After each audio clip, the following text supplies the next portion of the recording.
High-rise building is a building more than 75 feet or 22.5 meter in height where the building height is measured from the lowest level of fire department vehicles access to the floor of the highest occupable story. Several factors that may limit the height of the building. First is the certain city building codes prescribe maximum heights for buildings. Foundation conditions may not be satisfactory for supporting buildings of many stories. Third is floor space may not be rentable above a certain height. Someone will always be available to rent the top floor or two of a 250-story building, but floors numbered 100 through 248 may not be easy to rent. Lastly, these are several cost factors that tend to increase with taller buildings. Among these factors are elevators, plumbing, heating and air conditioning, glazing, exterior walls, and wiring. Whether a multi-story building is used for an office building, a hospital, a school, an apartment house, or something else, the problems of design generally are the same. The construction usually is of the skeleton type in which the loads are transmitted to the foundation by a framework of steel beams and columns. The floor slabs, partitions, and exterior walls are all supported by the frame. This type of framing, which can be erected to be tremendous heights, may also be referred to as beam and column construction. Bearing wall construction is not often used for buildings of more than a few stories, although it has on occasion been used for buildings up to 20 or 25 stories. It usually is necessary in multi-story buildings to fireproof the members of the frame with concrete, gypsum, or some other material.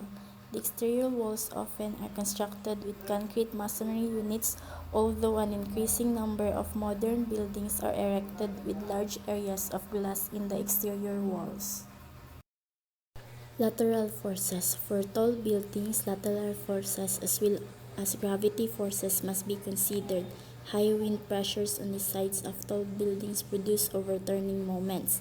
These moments probably are resisted without difficulty by the axial strands of the column, but the horizontal shears produced on each level may be such magnitude as to require the use of special bracing or moment-resisting conditions.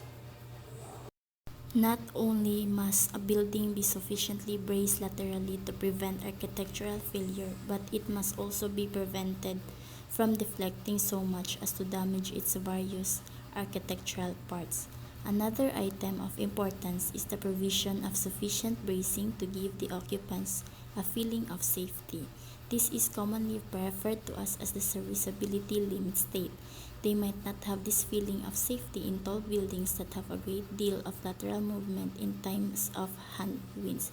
There have actually been tales of occupants of the upper floors of tall buildings complaining of sickness of very windy days.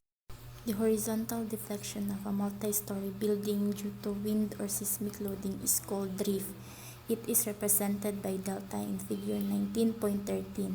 Drift is measured by drift index delta over h, where h is the height or distance to the ground. Lateral bracing. A steel building frame with no lateral bracing is represented in figure 19.14a. Should the beam and column shown be connected with the standard or the simple beam connections, the frame would have little resistance to the lateral forces shown. Assuming that the joints act as frictionless pins, the frame would be laterally deflected as shown in the figure 19.14b. To resist these lateral deflections, the simplest method from a theoretical standpoint is the insertion of full diagonal bracing as shown in figure 19.14c. This is the figure that I was talking about earlier. Another method of providing resistance to lateral forces involves the use of moment-resisting connections. This moment frame may be used economically to provide lateral bracing for lower-rise buildings as buildings becoming taller.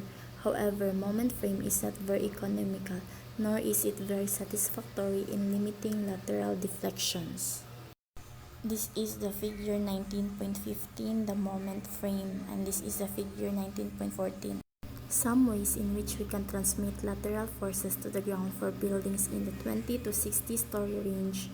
The X-bracing system of Part A works very well, except that it might get in the way furthermore as compared with the system shown in B and C. The floor beams have longer spans and will have to be larger. The K-bracing system provides more freedom for the placing of openings than does the full X-bracing. K-braces are connected at mid-span with the result that the floor beams will have smaller moments.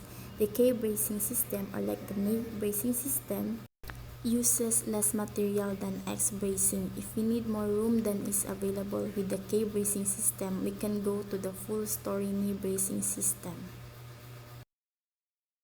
When lateral forces are particularly large, as in very tall buildings or where seismic forces are being considered, certain specially designed walls may be used to resist large parts of the lateral forces. These walls are called shear walls.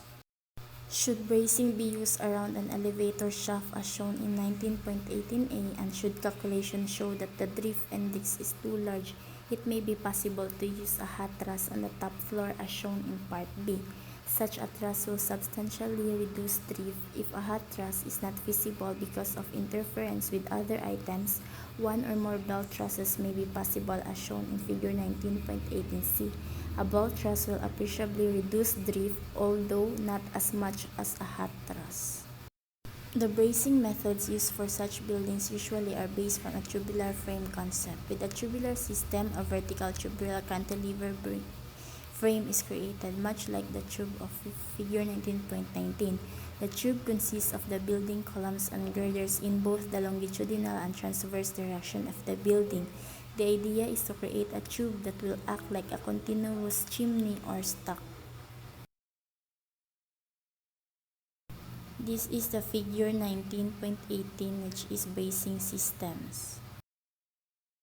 To build the tube, the exterior columns are spaced together from 3 or 4 feet up to 10 or 12 feet on the center. They are connected with spandrel beams at the floor levels as shown in Figure 19.20a. Further improvements of the tubular system can be made by cross-bracing the frame with X-bracing over many stories, as illustrated in Figure 19.20b. This latter system is very stiff and efficient and is very helpful in distributing gravity loads rather uniformly over the exterior columns.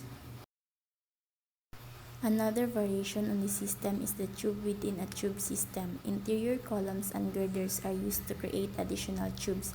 In tall buildings, it is common to group elevator shafts, utility shafts, and stairs, and these systems can include shear walls and brace vents. As what I have said earlier, this is the Figure 19.20 tubular frame and the cross-braced tubular frame.